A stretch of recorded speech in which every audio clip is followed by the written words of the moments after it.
Oi, pessoal, tudo bem? Estão me ouvindo bem? O comecinho da live é sempre tão silencioso.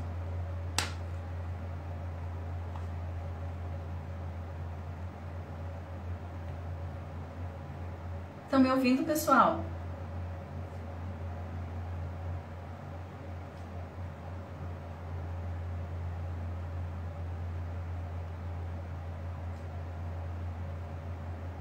O doutor Marcelo já chegou aqui.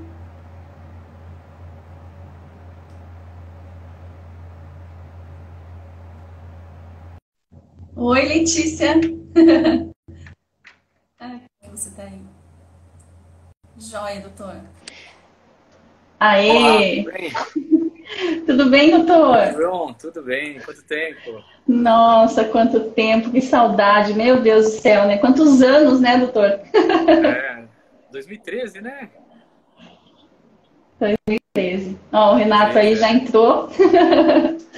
Ah, Tava aqui tudo bom, Renato? conversando Estava aqui conversando hoje sobre tudo, né? Relembrando, assim. E a sensação que a gente tem é que, né, os médicos da época da UTI neonatal, assim, são de casa, né? Literalmente, né, doutor? Porque quanto tempo Literalmente, é vocês verdade. passaram ajudando a gente lá e, enfim. Eu vou apresentar você aqui, então, e daí a gente conta um pouquinho aí no meio da live. Tá. Bom, pessoal, boa noite. A gente vai conversar hoje com o Dr. Marcelo Cavalcante. Ele é oftalmologista neonatal pediátrico, diretor da Baby Eye Care, chefe da oftalmologia neonatal do Hospital São Luís do Itaim, também do setor da retina pediátrica da Santa Casa de São Paulo, chefe da oftalmologia pediátrica da USP. Puxa vida, hein, doutor? Quanto É, tem que trabalhar trabalho! bastante.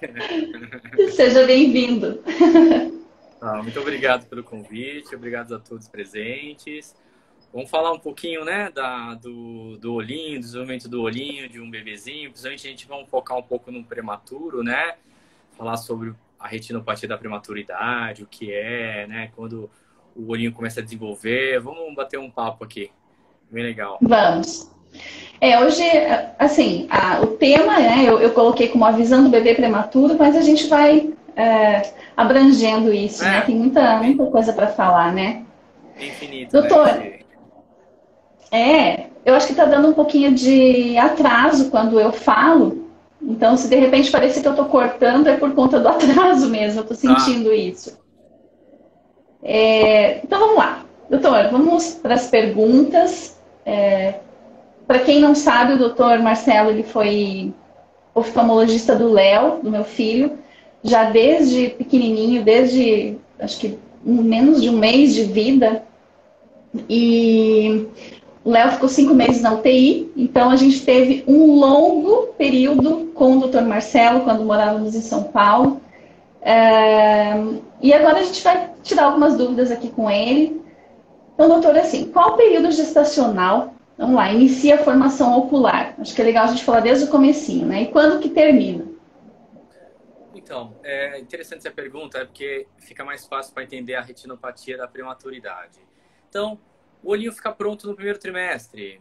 Ele tem todo um desenvolvimento e quase toda a estrutura, praticamente, do olho está pronta no primeiro trimestre da gravidez. E interessante que os vasos da retina, ela começam a nascer a partir da 16ª semana. E demora para toda a retina ter vaso, vascularizar, que a gente chama, que toda a retina se vascularize, vai demorar em torno de 36 a 40 semanas. E, então, esse é um pouco demorado a vascularização da retina. E é aí que surge a retinopatia da prematuridade. Porque, Nossa, eu nem lembrava disso. então, toda criança, todo bebezinho que nasce, aqui em São Paulo a gente adota esse critério de exame. Todo bebê que nasce com 32 semanas e ou menor ou igual a 1.500 gramas de peso, essa criança é obrigada a ser examinada por um oftalmologista neonatal, um oftalmologista pediátrico. Por quê? Porque são esses bebês que têm a chance de desenvolver a retinopatia da prematuridade. Então, como eu falei, demora 40 semanas para vascularizar. 36, 40 semanas. Nasceu antes, então existe uma área que não tem vaso na retina. Essa área de retina sem vaso, ela sofre por falta de oxigênio. Então, outro critério também é aquela criança que até por um motivo da prematuridade, ela precisa de muito oxigênio para sobreviver. Então, o olhinho, ele interpreta aquele oxigênio que está sendo pelo tubo, né, que está sendo a saturação, tá bem para ele. Só que em algum momento ele vai perceber, não, peraí, esse oxigênio não é nosso, a gente precisa produzir nossos vasos para a gente dar oxigênio para a retina, para aquela área que não tem vaso.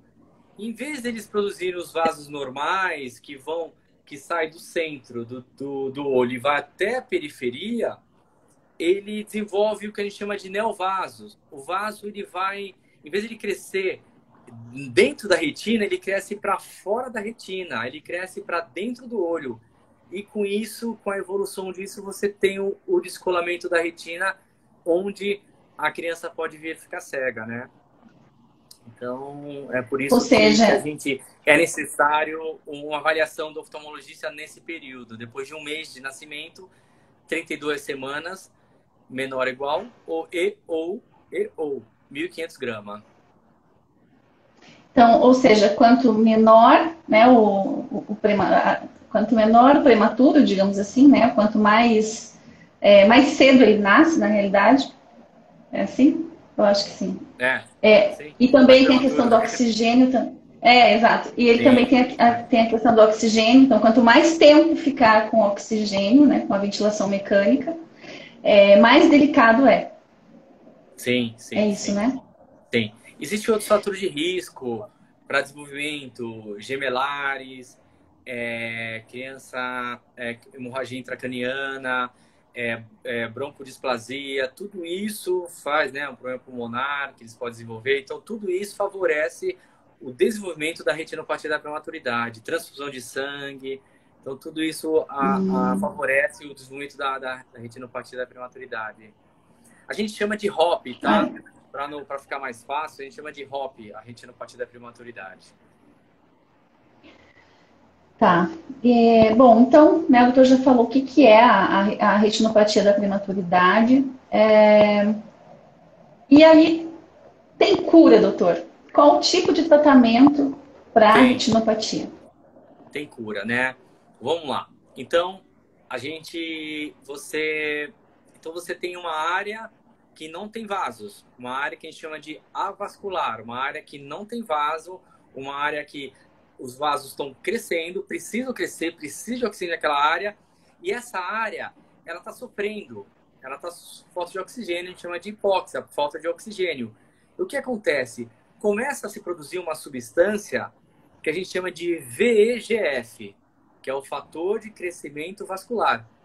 Só que em vez de ele produzir de uma forma normal, quantidade normal, ele produz quantidade muito forte. E essa própria área que produz essa substância, essa área que não tem vaso que produz essa substância. Então, o que acontece? É muito VEGF e começa a produzir esses neovasos. E esse neovaso vem para o meio do olho e vem descolar a retina. Então, quais são os tratamentos? Então, hoje, existem 3 tratamentos, praticamente. Existe o tratamento de crioterapia, que eu nunca fiz, é um tratamento mais antigo, em que você vem com um adaptador e que vai congelando o olho de fora para dentro. É um tratamento bem grosseiro, mas a ideia é você destruir toda essa área que não tem vaso, porque é ela que está produzindo o VEGF, o que está causando a doença. Então, você também pode, outra forma de você fazer é o laser. Que a gente chama hoje o padrão ouro, é você ir lá e fazer o laser nessa área. Ou seja, você vai queimar essa área através do laser, queimando toda essa área vascular. E o tratamento mais novo, que é o tratamento que eu gosto muito, que é são as injeções de anti-VEGF. Então, você tem aquela produção demasiada de VEGF e você vai lá e injeta dentro do olho essa medicação. E ela anula o VEGF. E é muito boa, porque você... quando o bebê é muito prematuro, os vasinhos, né? Imagina, demora 40 semanas para chegar até lá na frente. Então, nasceu com 23, 26 semanas, tá lá atrás. Então, para você fazer laser, é muita área de laser para você fazer. Então, a gente indica muito nesses casos que hoje a gente chama de doença agressiva do prematuro, que você tem que tratar muito rápido. E às vezes porque o laser demora uma semana para você ter o efeito que você quer. E às vezes essa doença ela não espera. Ela pode vir descolar mesmo depois do laser. Então, essa medicação ela veio com uma coisa brilhante, ótima, e você anula tudo. E os vasos, você ajuda os vasos a sair daquela região mais posterior, mais lá atrás, e ele vai mais para frente. Então, depois você pode realizar o laser e você perde menos área de visão, né? Então, é um excelente tratamento hoje. Esse tratamento, ele começou em 2004, 2005, e hoje é o tratamento assim que a gente indica principalmente para essas doenças mais agressivas. E olha só que coisa, né? Que interessante. Bom, acabei me lembrando, né? Porque aconteceu com o Léo, porque o Léo fez essas injeções, né? Na época. E eu lembro que elas... foi em 2012, se eu não me engano. Acho que ainda foi em 2012. Ele nasceu em setembro.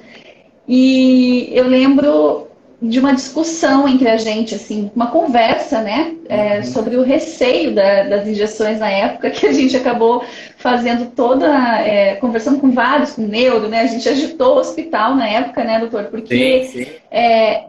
Eram 6 meses só que ela estava no Brasil, a gente tinha o maior receio, porque o Léo já tinha paralisia cerebral, né, e eu nunca esqueço, assim, da gente indo até a salinha ali dos pais, né, sentado ali e tentando entender o que a gente ia fazer, porque é uma decisão que só cabe aos pais naquele momento, né, eu não sei se agora isso mudou também, mas naquele momento era uma decisão que cabia a nós, e a gente tinha medo, né, e receio, porque utilizando essa vacina, não sei se pode chamar de vacina. Não, é medicação, ainda. Medicação. É uma medicação. Utilizando essa medicação, na época a gente achava que poderia ter não um rompimento, mas assim, uma expansão, na verdade, dos vasos, eu acho que era isso, né? Que tinha toda essa questão neurológica sistêmica, do Léo. Né? Isso, exatamente. Mas a gente acabou fazendo, né? A gente acabou arriscando na época e foi muito bom realmente o tratamento, porque hoje o Léo, apesar de ter a baixa visão, ele enxerga, assim, não muito, mas ele enxerga. Então, talvez, naquele momento, se a gente não tivesse feito, eu acho que poderia ter perdido totalmente, né? Sim. Hoje é fácil falar hoje, né? Porque é uma medicação que foi liberada para usar para retinopatia da prematuridade, está em bula hoje, então a gente fica muito tranquila quanto à segurança da medicação. E foi uma excelente, assim, escolha, porque a gente saiu lá atrás. O Léo teve uma retinopatia muito agressiva, né? A gente classifica a retinopatia pelo grau da doença e onde estão os vasos. Então, quanto mais lá atrás, a gente chama de zona 1. E aí depois vai crescendo para a zona 2, zona 3, aí completa. Aí perfeito, tá ótimo. É igual uma criança de termo. O Léo, ele tinha uma doença na zona 1, lá atrás, né? Uma doença muito posterior, que a gente chama lá atrás. E tinha a doença plus. Não sei se você lembra dos vasos, que era tudo tortuoso. Era uma doença muito agressiva. Então foi assim, puxa, ainda bem que já tinha essa medicação na época, a gente fez, ele foi, a doença voltou rápido, né? Depois a gente fez de novo e fomos acompanhando, então a gente depois acabou fazendo laser lá em zona 3. Então todo o campo de visão que ele ganhou, não perdeu, porque a gente poderia ter realizado o laser ali, não era errado fazer, né? Mas a gente ia destruir muita área de visão. Então, assim, então ficou excelente, o tratamento. Você sabe que eu dou aula, né, com o Léo, né, as fotos do Léo que a gente Sim. tirou na época. Tá aqui, ó. É um caso, olha aí. Eu tenho até hoje, tenho todos aqui ainda, guardadinho, porque eu Né? sempre levo nos médicos daqui de Curitiba e conto. E eu lembro que o doutor levou para congresso internacional e tudo mais, Até né? hoje. Eu mostro isso desse caso. É um caso muito. Talvez vocês não sabem, né? Mas assim, é um caso muito legal de apresentar em congresso, que é um caso que foi muito de sucesso, uma doença muito grave, e que na época a gente perdia esses olhos até, né? Tempo atrás, se não tivesse essa medicação, a gente poderia ter grande chance de ter um descolamento de retina e não tinha mais o que fazer, né? Sim. Operar, fazer vitré, não é uma coisa que você tem um bom resultado. Às vezes tem um resultado anatômico, mas às vezes de visão não tem muito. Então, é evitar que chegue nesse ponto, né? De ter um descolamento de retina. Sim. Então, é um caso que eu mostro para todo mundo. Olha que legal que foi esse caso, né? Bem interessante. Eu achei até que já não mostrava mais, mas o doutor falou na época pra gente, porque foi muito tempo acompanhando, né? E assim, o Léo, ele foi para casa depois da UTI e teve um longo período dos médicos indo até a nossa casa e o doutor foi um deles. O doutor era o que mais frequentava a nossa casa, era É. toda semana, né, para poder avaliar os olhinhos dele. E por 2 vezes, né, você vê como é interessante realmente esse acompanhamento médico bem de perto, porque por 2 vezes eu lembro do doutor falando assim: pessoal, arrumem as coisas do Léo, arrumem a bolsa dele, porque ele vai precisar operar. A gente tem que ir agora para o hospital. E vai, né, Carla e Renato e Léo para o hospital e assim por diante. Mas a gente teve isso é muita sorte, né? Naquele momento ter uma medicação, né, que era nova no Brasil e, né, se vê hoje já está aí Sim. regulamentada, enfim. É. Mas eu fico Então, feliz, doutor. em 2011, 2012, 2011, saiu o primeiro, a gente chama de trials, né? É quando faz uma pesquisa com bastante gente e tudo. O mundo ainda não tinha uma experiência muito grande. E aí, o que acontece com os vasos que daqui a um ano? O que a gente faz? Então, até hoje, a gente tinha muito medo do receio, né? Do uso sistêmico, né? O que poderia acontecer. Hoje a gente fica mais seguro. Ainda há pesquisa, ainda há muito o que pesquisar. Mas essa parte, o que mais incomoda são os vasos. Você sai daquela zona 1, vai para a zona 3 e às vezes o vaso demora para vascularizar, fica lá. A gente tem que ficar acompanhando para a doença não voltar e a gente não perder o time de fazer a cirurgia, né? Porque a ROP, né, a retinopatia, é uma doença muito agressiva, é uma doença muito maligna. Se você dá as costas para ela, ela vem e cega o bebezinho, né? E era muito rápido mesmo, assim. Toda semana, né, o doutor lá e aquilo. Pessoal, arrumem tudo e vão para o hospital. E aí vão para o hospital fazer o laser, né? Justamente fazer o laser. Sim. Tem algumas perguntas já aqui, doutor. Pode falar, pode falar. Não, pode falar. Temos tempo. Tá, Pode então eu falar. vou fazer aqui, ó. Doutor, tem um bebê de 1 ano de idade, tem microcefalia. Foi diagnosticado com uma cicatrização na mácula sugeridas do Zika vírus. Queria saber se tem como reverter, se ele tem a possibilidade de enxergar, ela quis dizer. O Zika vírus, né? É assim, a gente tem que entender a visão. O olho, ele serve para captar a imagem. Ele não processa a imagem. Ele capta a imagem e essa imagem é levada para o cérebro. E no cérebro que se processa, nessa região aqui atrás, a gente chama de occipital, e é ali que a gente enxerga. Então, o olho ele serve para captar, certo? Ela falou a região macular, né? Que é a região central, essa região que a gente fixa o olho, que a gente enxerga melhor, a gente enxerga meio periférico embaçado, quando a gente olha para frente, mas a gente, quando olha para essa era macular. infelizmente, quando você tem uma cicatriz nessa região, assim, ainda, o Zika ele dá uma atrofia, né? Eu publiquei uns casos, né, que numa revista internacional, mostrando justamente essas lesões que o Zika pode causar. São lesões bem, bem graves, né? E que justamente pega muito essa área central e que então... Porque é o seguinte, uma criança que mesmo tendo uma região macular comprometida, ela não é, ela tem uma baixa visão, um grande chance tem uma baixa visão pelo olho, porém ela tem a região periférica. E isso tem que ser estimulado. Então, ensinar a criança a enxergar com aquilo que ela tem, fazer estímulo já desde criancinha, desde nenenzinho, estimular.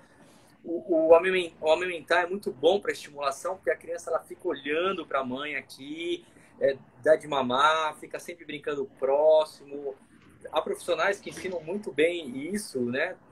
Nessa área de estimulação visual, tudo, e ensinar aquela criança a desenvolver o melhor que ela tem para aquela visão. Nunca falar, não, meu filho não vai enxergar porque tem uma cicatriz na mácula. Não. Estimula essa criança, ela vai ter um potencial para desenvolver uma visão. Pode ser uma visão baixa, mas é uma visão que ela vai se virar, ela vai se dar bem, né? Ela vai acabar se adaptando àquele, né? Ao mundo adaptado, né? Então, a gente tem que estimular essa criança mesmo a enxergar a visão que ela tem, estimulando todo esse processo de aprendizado. Até porque tem a questão da neuroplasticidade, né, cerebral, e que isso também faz a diferença. Inclusive, o Léo, ele enxerga dessa forma, ele tem a visão periférica. A gente percebe que ele não consegue fixar o olhar, né? Até fixa, mas com dificuldade, demora um pouquinho, a gente tem que ficar um tempo assim com alguma coisa na frente dele, demora um pouquinho. Mas ele se movimenta muito assim com o olhar, com os olhos, para os lados. Então a gente acha que ele enxerga um pouco pela lateral, assim.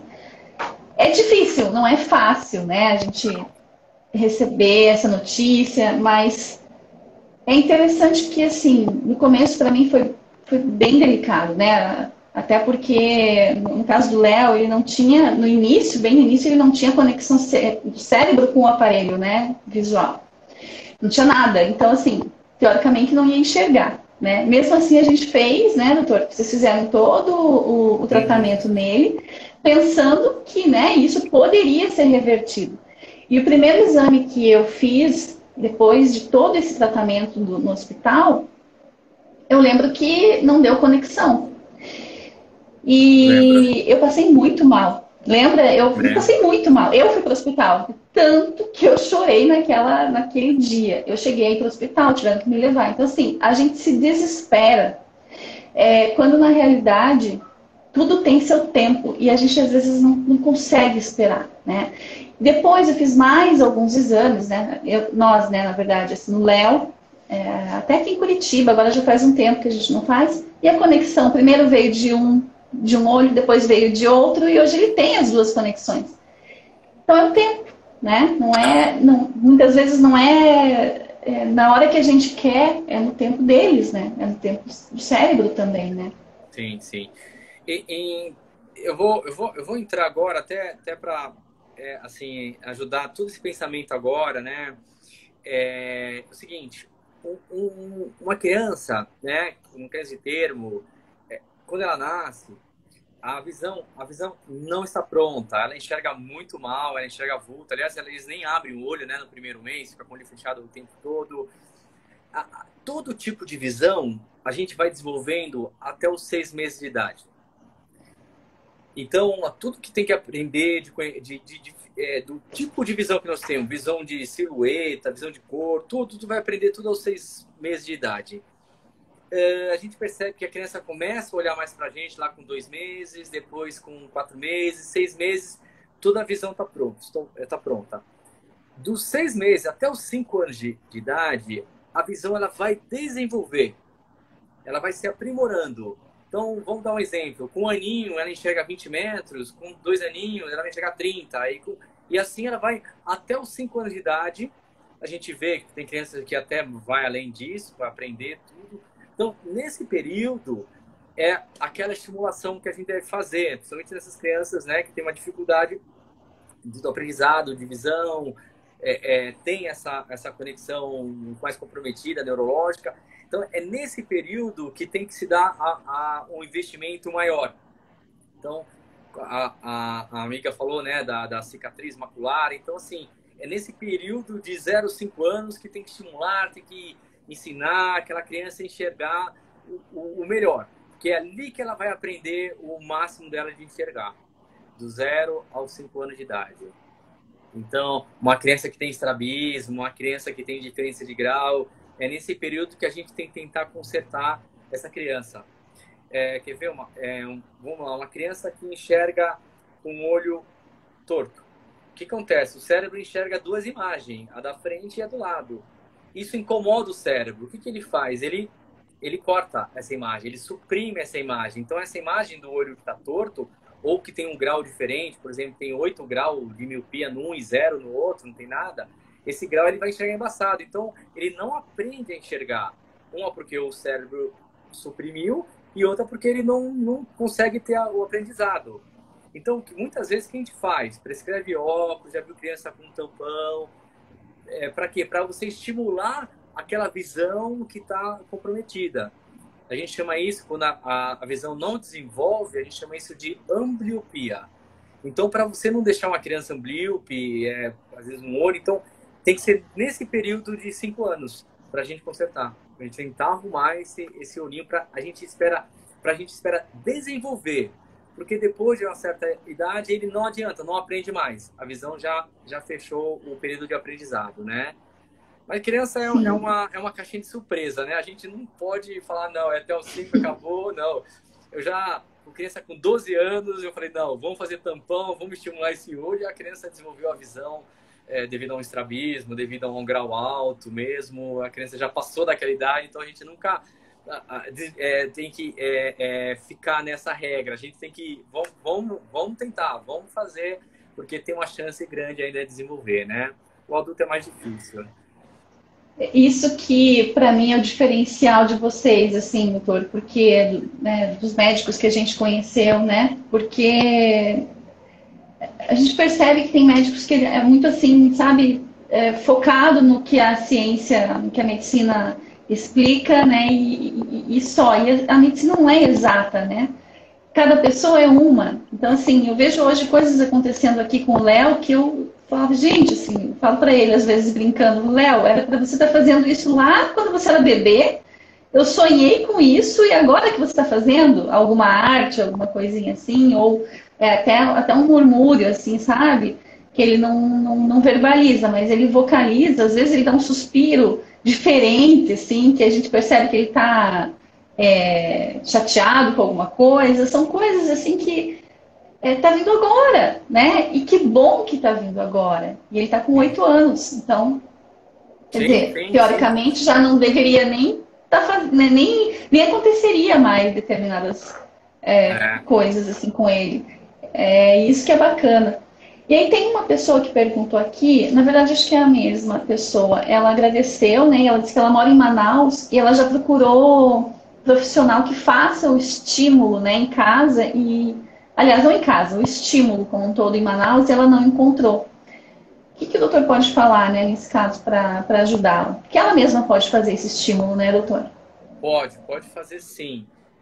Existem fisioterapeutas que ajudam bastante, né, nessa área também de visão, até o processo dela aprender a andar, aprender tudo. A visão, ela entra no aprendizado também, tá? Ela teria que ter um contato mais mesmo com o profissional, de uma orientação geral. Tenta ver como se você enxergasse com uma coisa assim na sua frente. Você está enxergando tudo em volta, mas o centro está comprometido, que é justamente essa cicatriz que ela falou.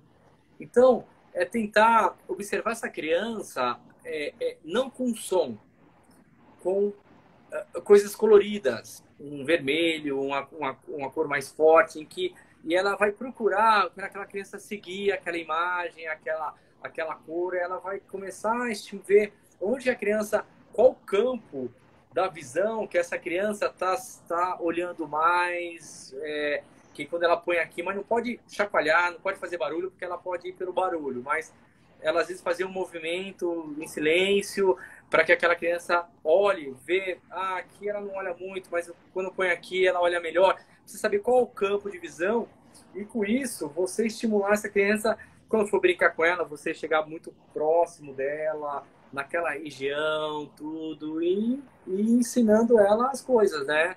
E você percebendo onde está o campo de visão dela, o mundo dela, que ela consegue enxergar. Então, essa é uma dica e sempre inicial, né? com paciência, com certeza, e sempre com paciência, né? Porque o tempo deles não é o nosso, às vezes eles enxergam devagar. Eu fiz algo que eu acho que eu posso até contribuir aqui com a Rairane, o nome dela.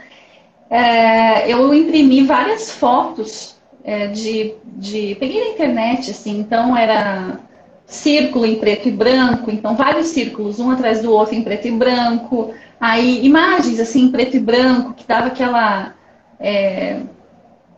diferença assim de uma cor para outra, né? E eu fiz uma coisa também que algum tempo ajudou o Léo, né? Lógico que tinha que ficar.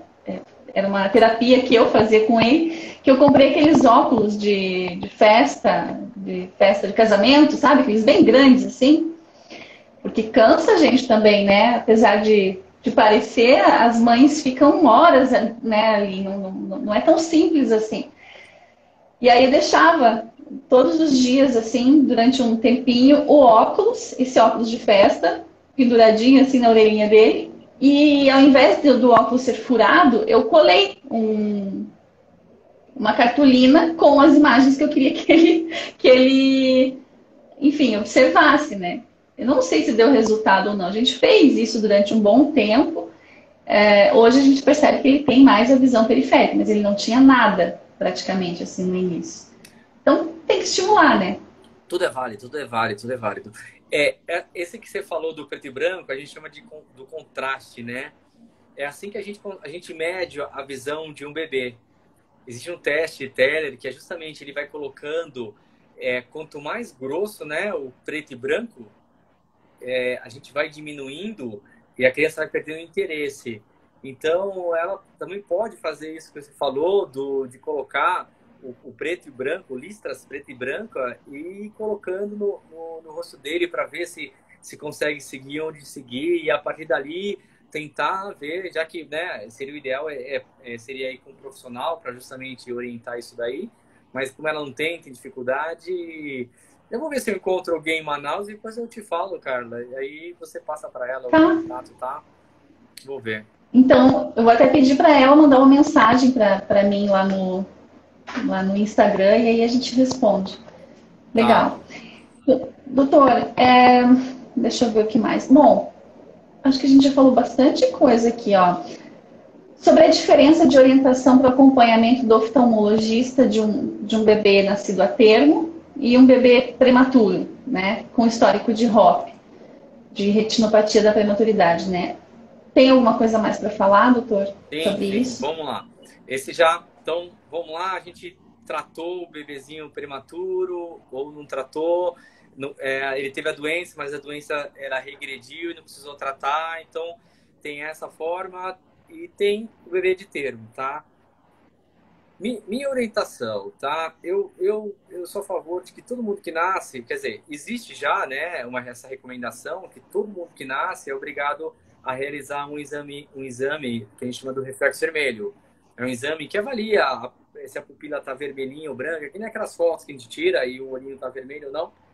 É um exame pobre, é um exame que não tem muita sensibilidade, mas é o que a gente tem e a gente vai realizando. Então, todo mundo que nasce tem que ser realizado uma avaliação, porque existem doenças neonatais.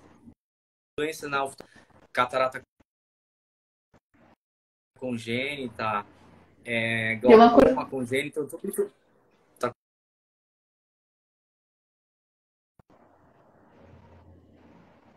Melhorou, voltou. Doutor, voltou. Era Voltou. eu? Então, Tá, então assim, então tá, melhor.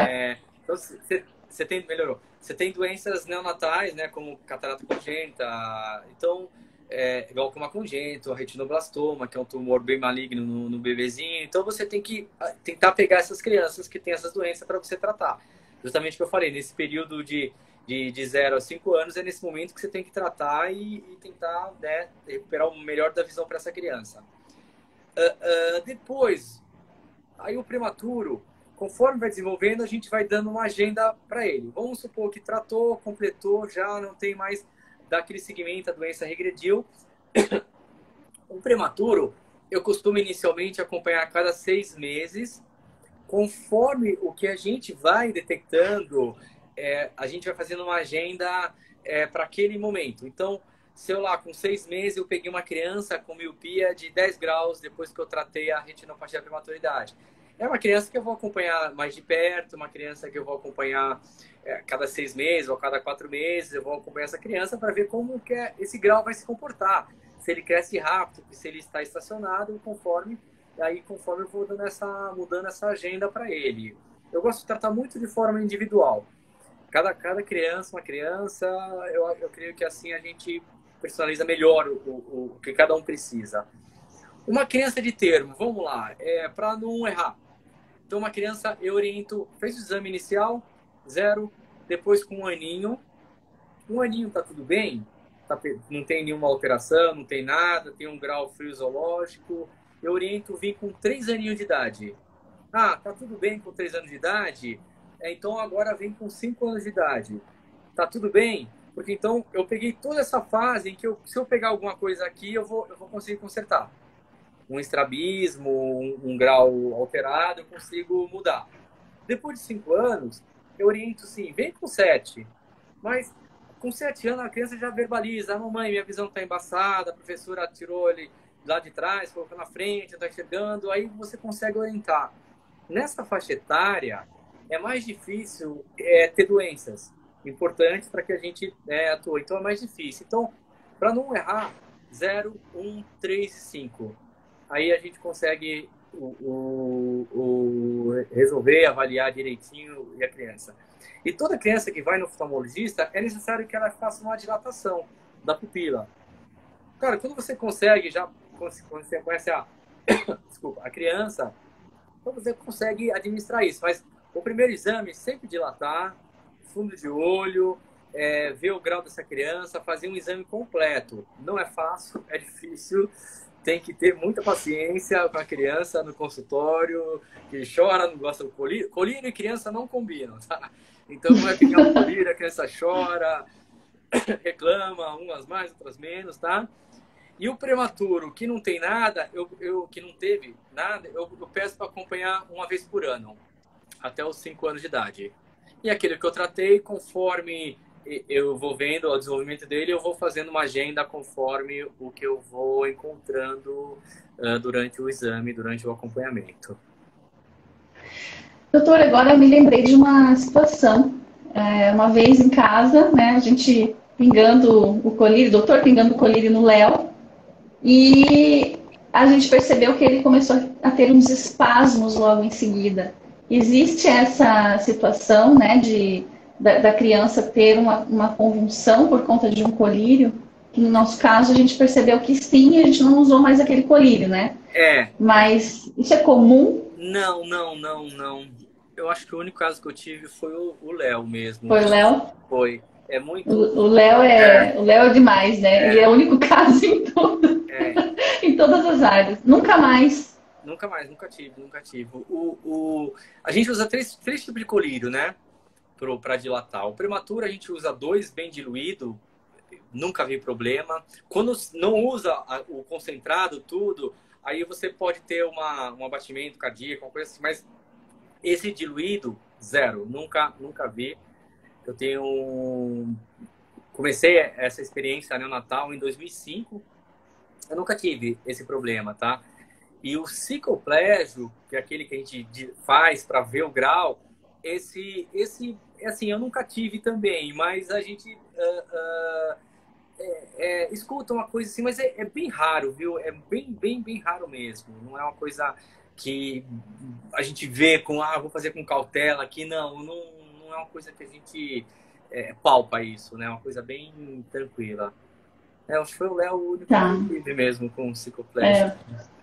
Bem Até lembrado. hoje, eu não lembrava nem o nome do medicamento, mas eu tenho anotado ele, porque toda vez que a gente vai fazer os exames, a gente já avisa o médico. Ele tem crise convulsiva com tal medicação e ninguém quer, né? Já é Não. chato de dilatar. Doutor, tem mais uma pergunta aqui. O doutor já falou sobre isso, mas eu acho importante a gente, se o doutor quiser, na realidade, né? Sobre a ventilação mecânica, né? Poder afetar a vida do bebê prematuro. A mensagem que o doutor gostaria de passar para os profissionais da saúde sobre a ventilação mecânica nos bebês? Não, é uma coisa bem delicada no sentido de que se você não der, ele pode vir a falecer, né? Ele é importante, foi isso que faz sobreviver o prematuro, né? Esse tempo atrás agora, 2 meses atrás, assim, eu operei um prematuro de 22 semanas. Eu estava num Nossa, congresso, eu estava no congresso o ano passado na Academia Americana de Oftalmologia e eles colocando lá bebê de 22 semanas. Eu falei, nossa, 22 semanas? Aí não deu tá menos de um certo ano. isso? 22 semanas. Acabei tratando, era uma doença bem agressiva, normal, mas é uma criança que você tem uma saturação ideal, né? Que se fala que você pode provocar retinopatia, por isso que a gente não deixa 100% hoje, né, com ventilação mecânica, né? Com a saturação de 100%, você tem que deixar no controle melhor, porque isso pode influenciar, sim, na retinopatia da prematuridade. Só que é bem interessante. Claro que a gente sabe que interessa, mas o pior caso que eu tive, a criança recebeu 0 de oxigênio. Não ficou entubada, não ficou nada. Ela tinha 29 semanas e 1.400 gramas. Foi o pior caso que eu já tive de retinopatia. E ainda bem que tinha um Avastin, porque senão essa criança hoje estaria cega. Caramba! E É. tinha um peso bom, né, para um prematuro, para Sim, pensar, né? Para quem trata, vê 20, 23, né, 24, 25, 29 já é Com certeza. um adulto.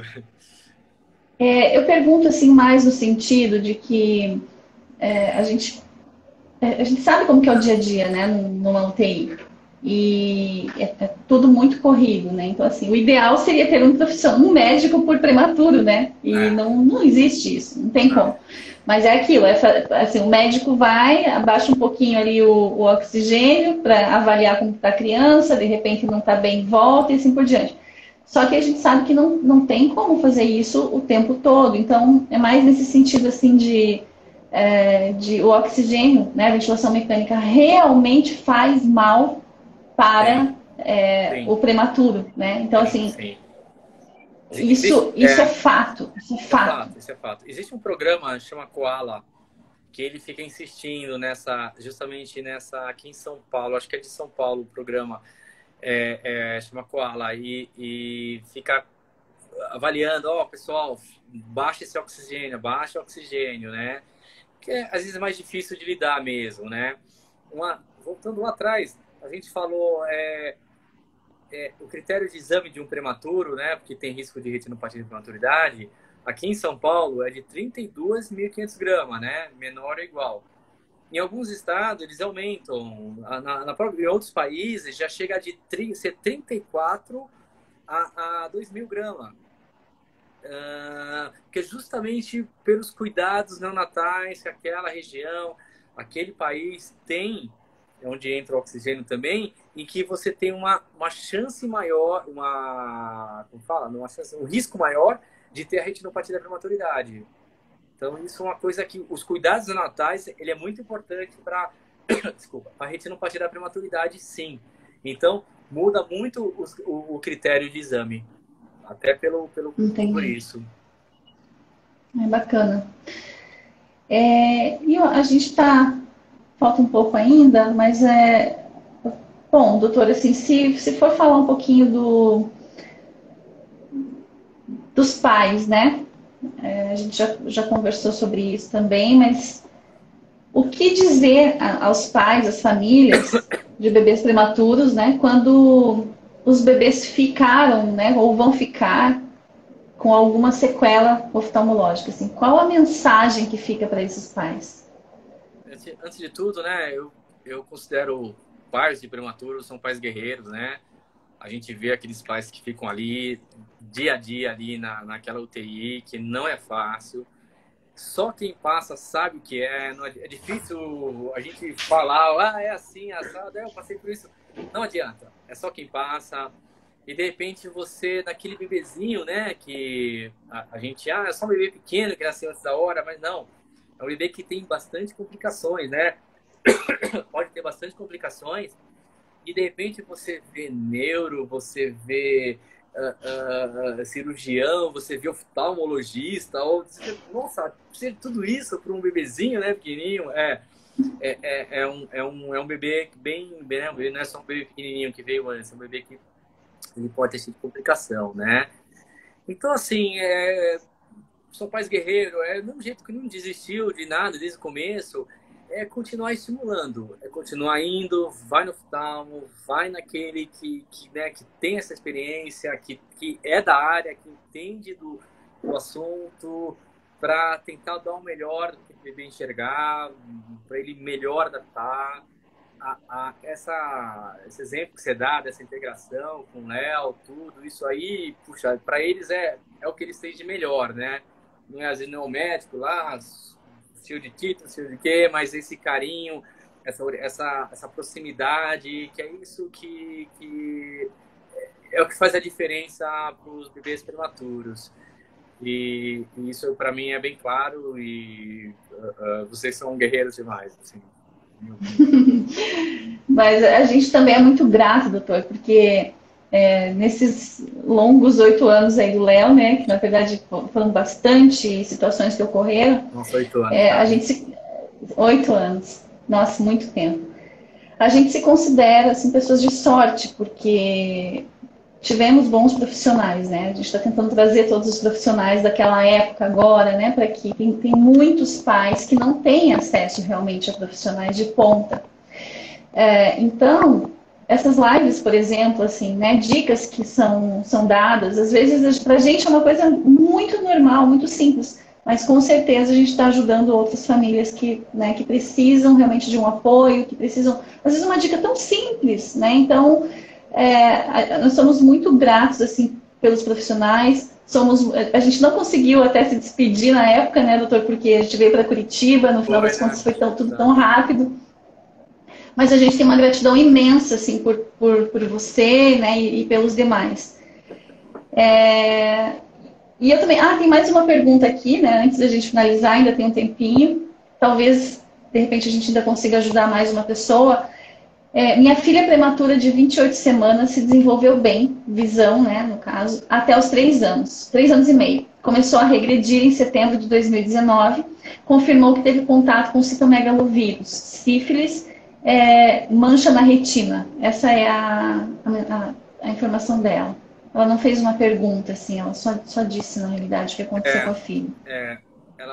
Então, esse é o risco, a gente, né, todos nós temos esse risco de pegar alguma infecção, alguma doença, né, e no caso, um citomegalovírus, um toxoplasmose, sífilis, a gente chama de síndrome de Tosh, né, são lesões muito parecidas umas com as outras, talvez uma coisa ali ou outra que a gente consegue diferenciar, mas isso é uma coisa que a gente pode ter mesmo, tá, e também a mulher, ela pode passar pro neném na gravidez também, algumas doenças dessa, né? Então, por isso, o pré-natal, a importância do pré-natal. Você sabia, antigamente, uma das causas de cegueira, principal causa de cegueira neonatal eram as conjuntivites. Nossa. Porque tinha conjuntivite por várias bactérias, pelo parto normal, e então infectava o olho do bebezinho e ficava cego, que eram doenças bem graves, às vezes até morria as crianças, né? Nossa. Então, E hoje é obrigatório o uso daquele nitrato de prata, né? Alguns usam iodopovidona, eritromicina, mas justamente para você combater. Quando a mulher tem um pré-natal direitinho, tudo, você consegue acompanhar, não tem nenhuma complicação. Alguns países às vezes nem dá mais essas medicações preventivas. E tô vendo uma pergunta aqui sobre a cartela de Teller, né? Se é preciso, a né? Márcia. Não, sim, ela é muito boa, é uma referência bem interessante pra gente. Você tem outras formas de você tentar... O que é o cartão de Teller? É justamente isso que eu falei do contraste, né? Das linhas de contraste. Ele me dá a quantidade de visão que aquela criança tem. Ela me dá a acuidade visual. Como o bebezinho não consegue falar as letrinhas lá, né? Para cima, para baixo, tal, as letras lá quando você toma a visão de um adulto, o cartão de Teller é o que vai substituir. Então, eu confio muito no cartão de Teller. Ele é dependente do profissional. O profissional, ele tem que ter uma experiência, tem que ter ali um contato muito bom para ele poder captar a visão desse bebê, mas justamente ela vai quantificar a visão do bebê. Vários casos em que a mãe fala, não, meu filho não enxerga, meu filho não enxerga, calma, vamos fazer um Teller. E se a gente não capta do Teller, aí a gente vai... então, a gente vê que a criança, não, ela tem visão sim, a mãe vê, é verdade, ele olhou porque chama muita atenção o contraste do bebê. Aí você vai diminuindo, né, o branco, o preto, você vai ficando bem fininho, a criança chega uma hora que ela perde interesse, aí fala, a visão é ali que ela tá. Aí a gente consegue, através de uma regrinha, transformar isso em acuidade visual, como se fosse do adulto, né? Quando você vê que você não capta a visão, aí a gente vai para aquele potencial visual evocado, que você citou no comecinho, né? Que é justamente você tentar captar para ver se tem o contato entre o olho e o cérebro, né? Você põe uns eletrodos na cabeça, faz bastante estímulo visual e tenta captar esse estímulo aqui atrás. Então, o cartão de Teller tem sim uma eficiência muito importante, eu gosto muito dele, eu utilizo muito para os prematuros, para tentar ver se tem baixa visão, como ele está, e faz parte do meu acompanhamento com o prematuro. Boa pergunta. Doutor, qual é o nome do profissional que faz esse exame? Tem oftalmologista, tá? Ou ortopedista também quem faz. Eles são mais especializados. Ortopedista. Ortopedista, né? É ortopedista. Você chegou a conhecer a doutora Priscila? Acho que você não conheceu ela, né? Não. Trabalha com você? Eu já trabalho comigo. Não conheci. Na verdade, eu ia numa outra clínica na época para fazer só esse exame. O do Teller? Ou do... Isso. Então, acho que é o Teller. Que fazia.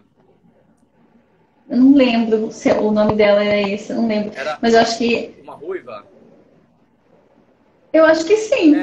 Mas eu não lembro o nome dela. Era a Priscila, era mesmo. Pode ser. Isso. Não tem muitos profissionais, né, que fazem esse exame. Não, tem pouco. Mas estão sempre trabalhando com a gente, dá bastante auxílio pra gente, né? Sim, com certeza. A Márcia agradeceu do Dicas Especiais da Márcia. Doutora, esse canal é muito 10. Se puder, siga lá. Ela fala sobre crianças com deficiência e dá super dicas, assim. Ela agradeceu e falou que é difícil encontrar profissionais que fazem. Realmente, é difícil mesmo. Difícil. E também, a Rairane também está agradecendo pelas dicas. Disse que já levou em algumas clínicas de olhos lá em Manaus, né? E todas as clínicas a mesma resposta, que precisa de estímulo, mas não tem profissionais na área. Eu vou procurar saber, né? É difícil bastante, né? Eu vou procurar saber em Manaus quem é que atua lá, que faz essa parte de estimulação, oftalmopediatria, para ver se consigo orientar, né? Até oftalmologista para bebê prematuro é difícil, né, doutor? Difícil. Ainda é, né? Ainda é. Eu estou tentando implantar a telemedicina, né? Mas é bem difícil, né? Aquela máquina que você via, a gente tirava foto dos bebezinhos, tudo. Que é muito caro ainda, né? mas tentar colocar isso em vários lugares em que não tem aquele profissional, em que a gente possa olhar através de imagem, tendo uma enfermeira ali na ponta, fazendo o exame e mandando pra gente. Puxa, isso seria maravilhoso, né? Maravilhoso. Com certeza. É. Nossa, com certeza. E o É. que a gente puder ajudar com a nossa rede também, a gente fica à disposição, doutor, sempre. Ah, legal. Bom, minutos. Tá. Oi, falhou. Hoje, inclusive, um shopping online de produtos para pessoas com deficiência. A intenção é realmente também ter produtos para bebês prematuros lá dentro. Então, convido todos, né? Convido o doutor, convido as pessoas que estão assistindo e quem for assistir a live também, que vai ficar gravada, a entrar lá no Mundo Adaptado, conhecer, né? A gente está, lógico, começando, ainda tem muito trabalho para fazer, mas a intenção é que a gente tenha nesse espaço produtos realmente que ajudem os prematuros e as crianças com deficiência. É um processo, né? É devagar, mas a gente está firme aí para desempenhar esse papel. E quero te agradecer, doutor. Deixo a palavra, então, para você agora. Obrigado. Eu tenho uma perguntinha aqui interessante sobre miopia, né? Acho que isso vale para todas as mães hoje, né? A gente sabe, né, que... Você tá me escutando? Não tá? Melhorou? Tá me escutando? Tá me escutando? Gente, vocês estão ouvindo o doutor? Se vocês estiverem escutando, tudo bem. É sobre a parte de miopia, né? Parei aqui, não consegui hoje... ouvir mais. Deixa eu ver se é... Não tá escutando? Pronto, agora tô. É o meu fone. Agora tá. Pode falar. Então, é o seguinte, sobre miopia, né? A gente viu uma pergunta aqui falando a respeito da miopia. É assim, vamos lá. Olho de neném, olho de criancinha, olho pequeno. Olho pequeno é hipermétrico, tá? Olho grande é miopia. Então, hipermetropia é olho pequeno e miopia é olho grande. Por isso, a maioria das crianças é tudo hipermétrico, porque tem um olhinho pequeno. Então, é normal você encontrar numa criança de 1 aninho, mais 2, mais 3, mais 4 graus, depois que você dilata, você consegue encontrar esse grau que é normal para a criança. Conforme vai crescendo, o olho vai crescendo. Então, pensa naquela régua da matemática, positivo, zero, negativo. Então, o olhinho está aqui, ele vai crescendo, ele vai indo para o zero, tá? O que faz isso? É a fisiologia, é a genética da criança. E hoje em dia, olhar muito próximo, você usar muito tablet e ficar o tempo todo, criança muito tempo olhando de perto, e falta de sol.